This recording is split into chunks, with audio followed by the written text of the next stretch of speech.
In 1603, the English and Scottish crowns were combined into a single British one, with the same monarch now reigning over the entire British Isles.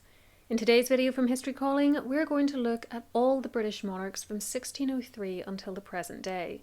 You'll learn, among other things, which king met Pocahontas and oversaw the invention of the Union Jack, which one was executed, which monarchs were exiled, what was the only case of joint monarchy in British history and why did it come about, plus Mad King George, the reason why Queen Victoria wasn't Electress of Hanover, and which 20th century king was murdered.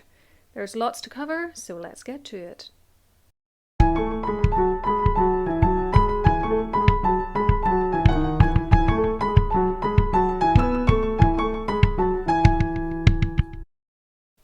James I of England and James VI of Scotland was born in 1566 to Mary Queen of Scots and her second husband, Henry Stuart Lord Darnley.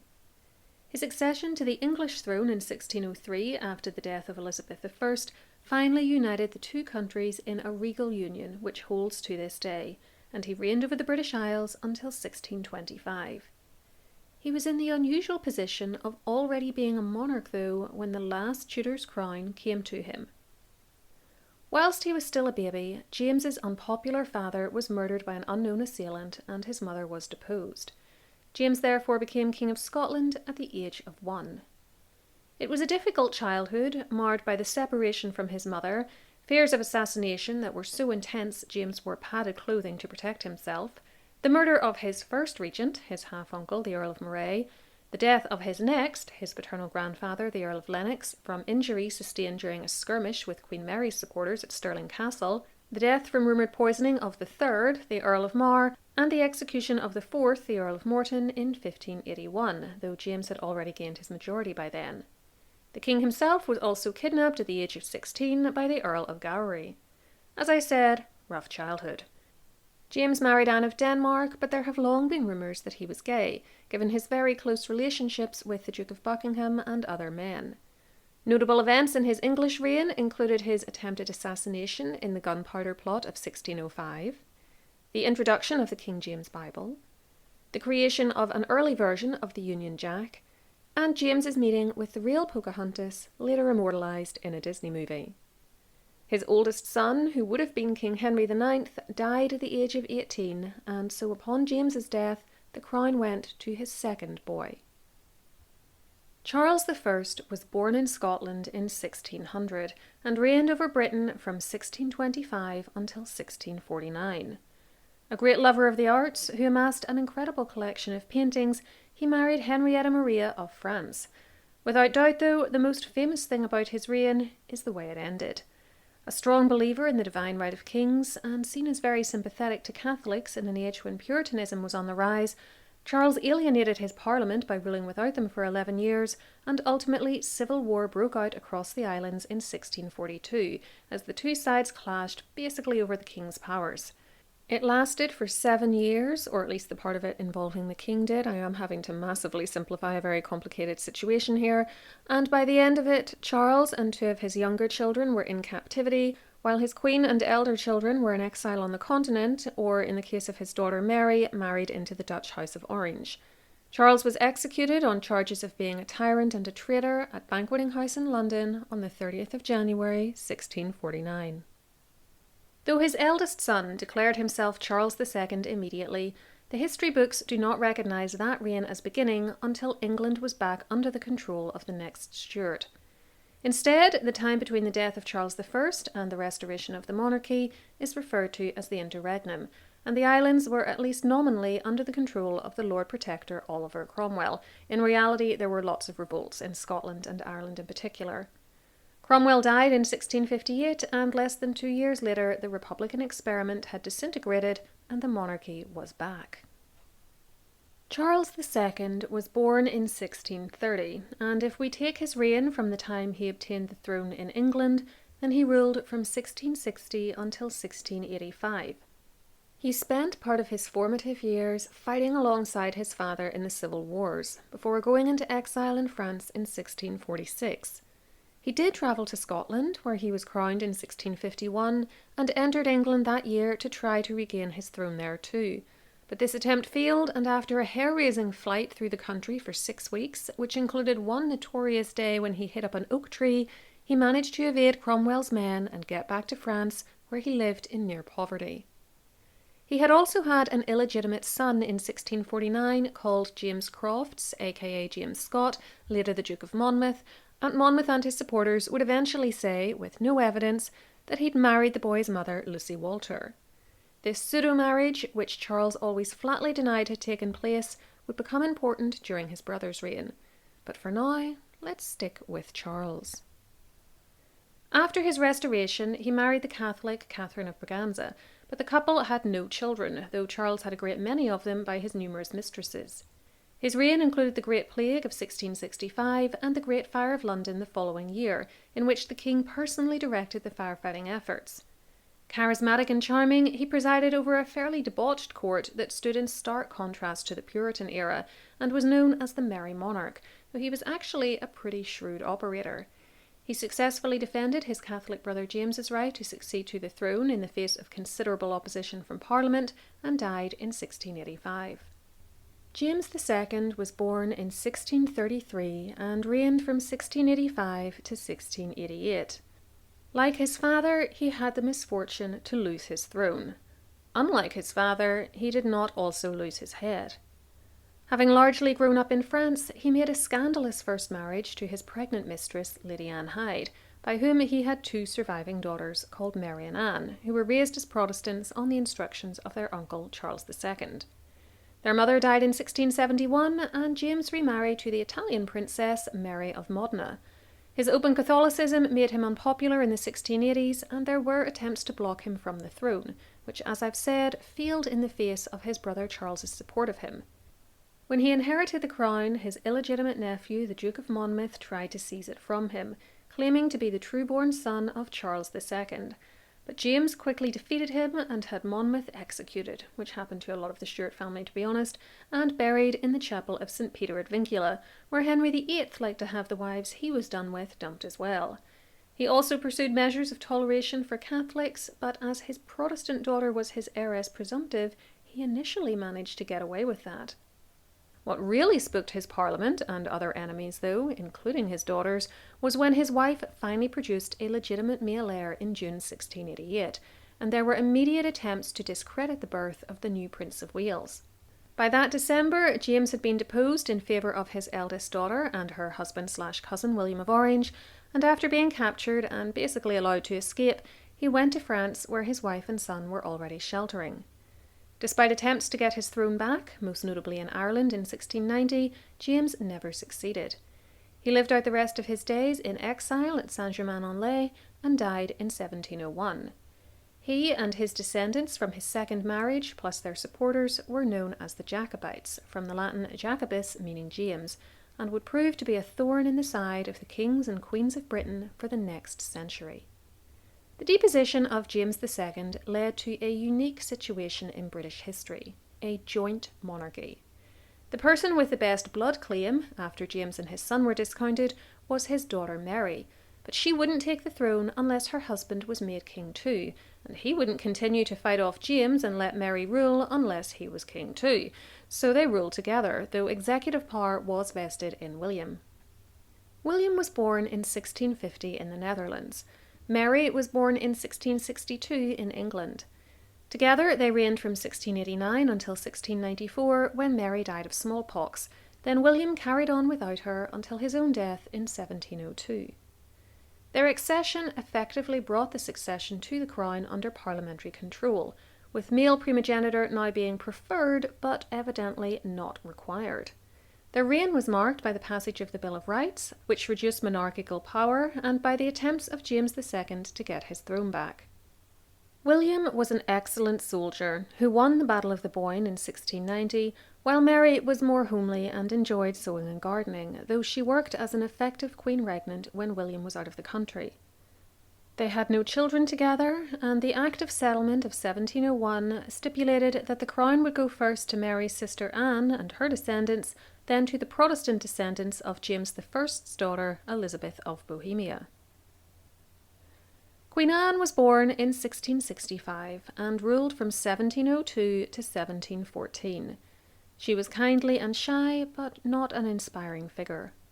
She had at least 17 pregnancies by her husband, Prince George of Denmark, but no surviving children by the time she came to the throne, and she was increasingly overweight and in poor health. She also spent much of her life under the thumb of her favourites, first Sarah, Duchess of Marlborough, then Abigail Masham. One of the most notable achievements of her reign was the 1707 union between England and Wales on the one hand and Scotland on the other. This eliminated the Scottish Parliament and brought the entire island under a legal union rather than just the regal union which had existed since 1603. With her death, the Stuart era came to an end because the Jacobites were not recognised as legitimate royals, and the throne passed to the Hanoverians. Before we get to this new royal house, I wanted to let you know that those of you with Irish ancestry or who know someone who has such ancestry can now buy my book Find Your Irish Ancestors online, which is available as both an ebook and a paperback from Amazon.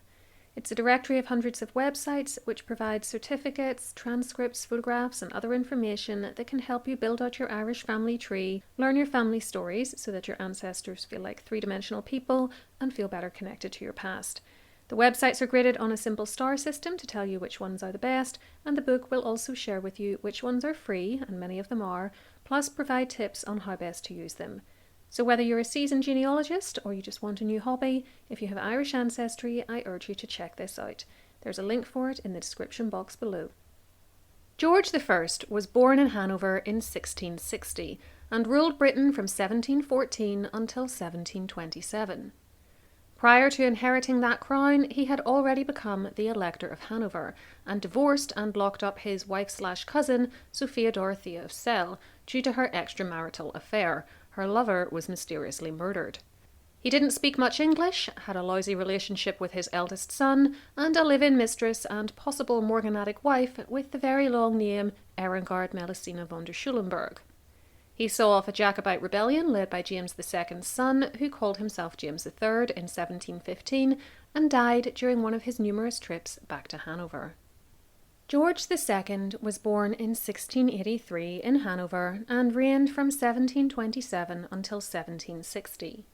He did speak English, albeit with an accent, and married Caroline of Ansbach in 1705.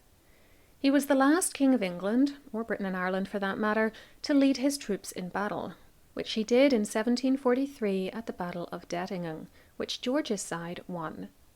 During his reign, there was another serious attempt by the Jacobites to take back the throne in 1745 into 1746, but George and his family prevailed, and his crown would never be so seriously threatened again.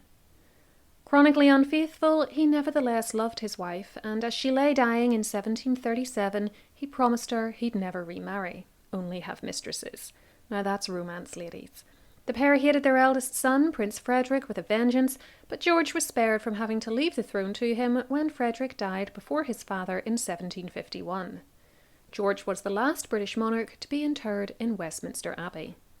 George III was the eldest son of Prince Frederick and was born in 1738, the first of the Hanoverian kings to be born in England. He reigned from 1760 until 1820. At the time, this made him the longest reigning monarch of England so far, and he still holds the title of the longest reigning king.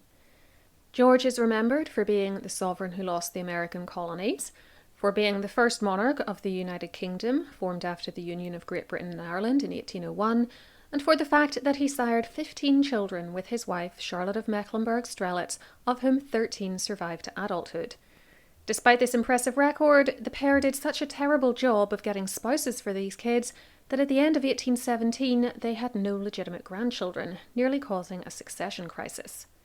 George also bought Buckingham House, as it was then, it's now Buckingham Palace, and amassed an incredible library of books. Perhaps more than anything else, though, this monarch is remembered as, quote, Mad King George, because of the multiple bouts of apparent insanity he suffered from, the final of which proved permanent and resulted in his eldest son being appointed the Prince Regent during the 1810s. Debate still rages as to what the cause was, with conditions such as bipolar disorder and porphyria among the suggested diagnoses. George IV was born in 1762, and after his period as Prince Regent, he reigned from 1820 until 1830. His life was often one of scandal. He contracted an illegal marriage to the Catholic widow Mrs. Maria Fitzherbert in 1785, ran up enormous debts, and was finally talked into making a legal union with his cousin Caroline of Brunswick in 1795 to produce a legitimate heir and get money from Parliament. Rarely has there been such a disastrous royal couple.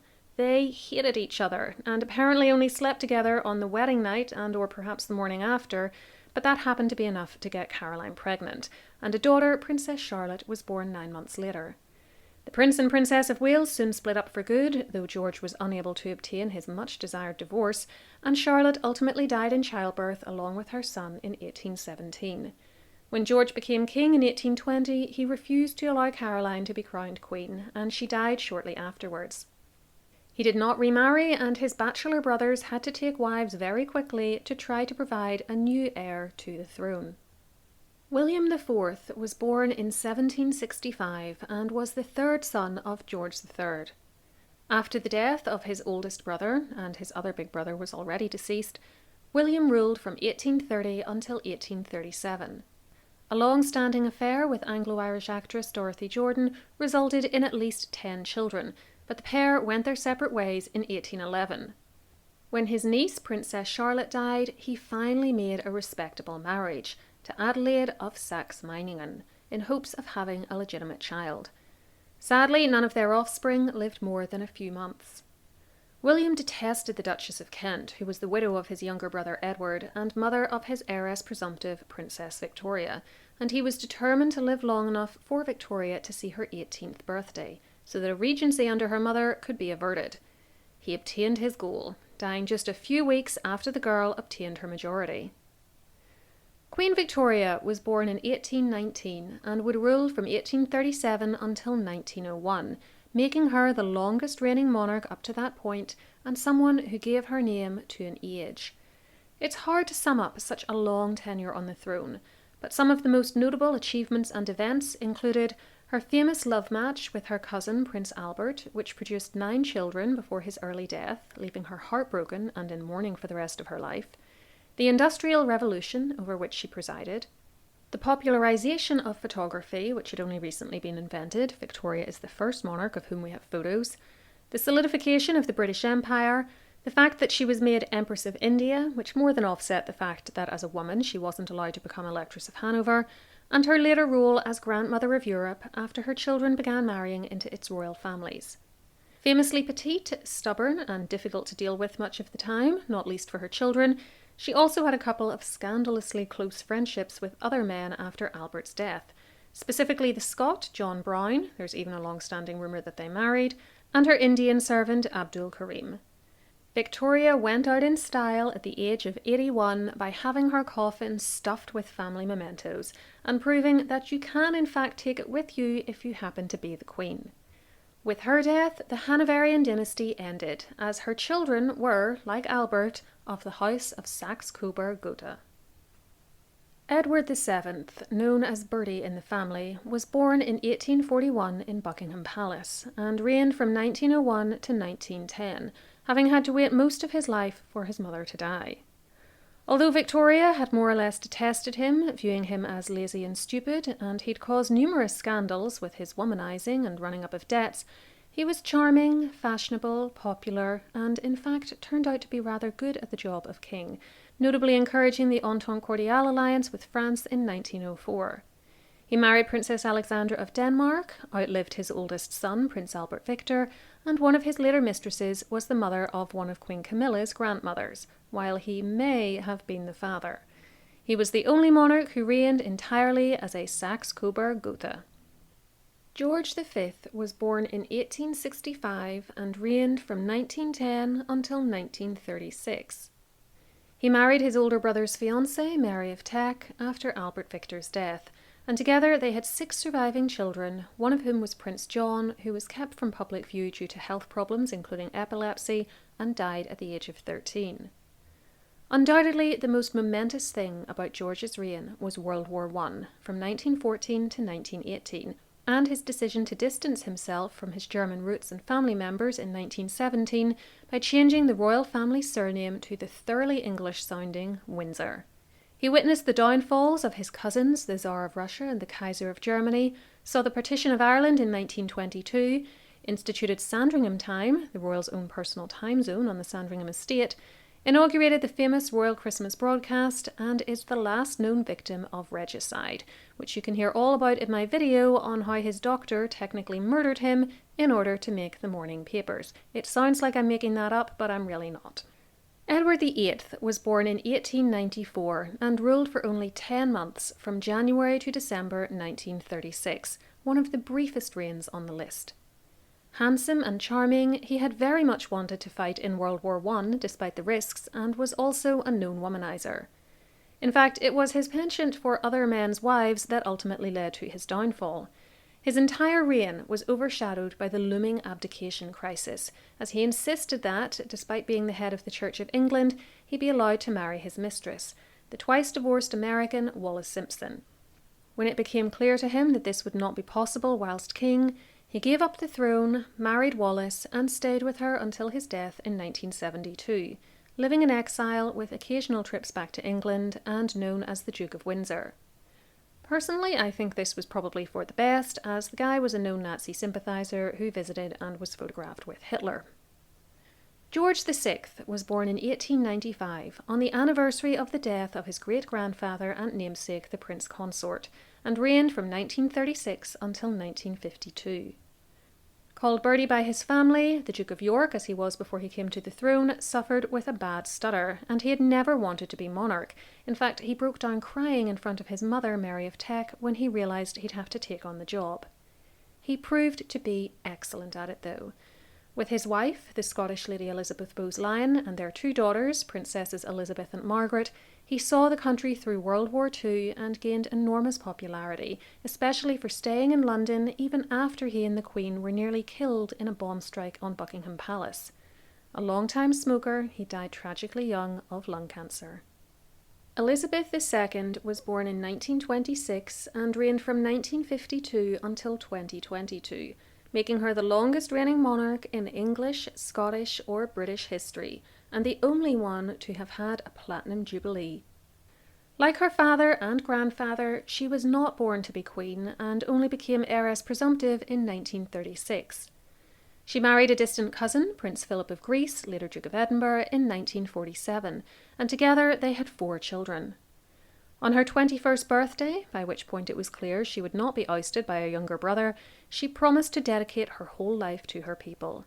A promise she absolutely fulfilled, for she was still working until 2 days before her death at the age of 96. Her reign saw the technological revolution of the late 20th and early 21st centuries and the final end of the British Empire. She also dealt with some pretty serious, even tragic bumps in the road, including her sister Margaret's ultimately doomed plans to marry a divorcee, the divorces of 3 of her own children in a single year, during which Windsor Castle also caught fire. She referred to this year, 1992, as her annus horribilis, and harsh criticism of her reaction to the death of her former daughter-in-law, Diana, Princess of Wales, in 1997. Nevertheless, Elizabeth was widely beloved and respected around the world, and I think she can be summed up in 2 words: total legend. Charles III was born in 1948 and was the longest king in waiting in English or British history. He came to the throne at the age of 73, also a new record for age at succession, having already had a long and successful tenure as Prince of Wales. Special achievements include the founding of the Prince's Trust and his environmental work, a topic he started drawing attention to long before it was in vogue. Charles has been married twice. His first wife was Lady Diana Spencer, with whom he had 2 sons before an acrimonious split and divorce known as the War of the Waleses. His second wife is his former mistress, Camilla Parker Bowles, née Shand. The start of his reign went very well with the coronation, but has been somewhat overshadowed by his own and his daughter-in-law's near concurrent cancer diagnoses in 2024 and continuing problems with his younger son and other daughter-in-law. At the time of recording this, though, I have to say that I find the general consensus in the UK to be that he is doing a very good job, and the people are, on the whole, behind him. The next two projected kings are Charles's eldest son, who will presumably become William V, and his oldest son, who will become George VII. And that, gang, is a wrap. Phew! I stupidly thought that I could do all the monarchs from 1066 until now in one video, and realised when I was editing it together that I needed to split it into two, as it was just too much to fit into 1 week, so this has been a bit of a marathon. But here we are. I hope you enjoyed it. Make sure to tap those like and subscribe buttons and switch on the notification bell before you go so that you never miss an upload. And for bonus material from History Calling, you can also join my YouTube members by hitting the join button below videos or on my channel homepage, then following the on-screen instructions. You can also find me on Patreon, Instagram, and my Amazon storefront, and if you sign up to my free newsletter on my website, historycallingofficial.com, you'll get 2 free downloads giving you tips for recognising good history books and interviewing your family members about your genealogy. All the links you'll need are below for you. Finally, a big thank you too to those of you who donate to the channel using the thanks button underneath videos for your very kind generosity. Let me know below who your favourite King or Queen of Britain from 1603 onwards is and why. And for more royal history, try one of these videos next, or look at my playlists on my channel page to hone in on a particular royal house. Whatever you choose, please enjoy, and until next time, keep learning.